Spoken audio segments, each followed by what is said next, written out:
Hello guys, आज हम एक नया आर्टिकल देखेंगे। आर्टिकल 15 जो कि मौलिक अधिकारों से संबंधित है और समानता के अधिकारों का एक भाग है।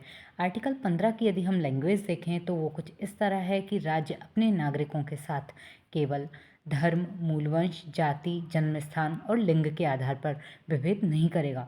इस लैंग्वेज में आपने दो शब्दों पर ध्यान दिया होगा। एक तो नागरिक। नागरिक का अर्थ है कि राज्य सिर्फ ये अधिकार भारत के नागरिकों के लिए देता है। इसके अलावा राज्य अन्य जो विदेशी लोग हैं उनके साथ इस आधार पर विभेद कर सकता है। और दूसरा जो शब्द है वो है केवल।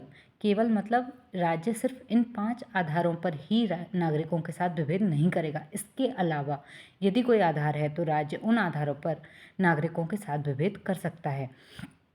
इस आर्टिकल के 3 अपवाद हैं, जिनमें कि पहला अपवाद है कि वो महिलाओं और बच्चों के लिए विशेष उपबंध की व्यवस्था कर सकता है। इसके तहत महिलाओं को स्थानीय निकायों में आरक्षण की व्यवस्था और बच्चों को निःशुल्क और अनिवार्य शिक्षा की व्यवस्था। दूसरा अपवाद यदि हम देखें तो वो है कि राज्य सामाजिक और शैक्षणिक रूप से पिछड़े वर्गों के लिए, अनुसूचित जाति और जनजाति के वर्गों के लिए विशेष उपबंध की व्यवस्था कर सकता है, जैसे कि उनको विधानमंडल में सीटों का आरक्षण। और दूसरा है कि उन्हें सार्वजनिक शिक्षण संस्थानों में निःशुल्क शिक्षा की व्यवस्था। तीसरा अपवाद जो है वो 93वें संविधान संशोधन अधिनियम 2005 के तहत जोड़ा गया है, जिसमें कि उच्च शैक्षणिक संस्थानों में पिछड़े वर्गों के छात्रों के लिए कुछ सीटें आरक्षित की गई हैं। इस प्रकार आर्टिकल 15 के कुछ विशेष उपबंध और अपवाद हमने देखे।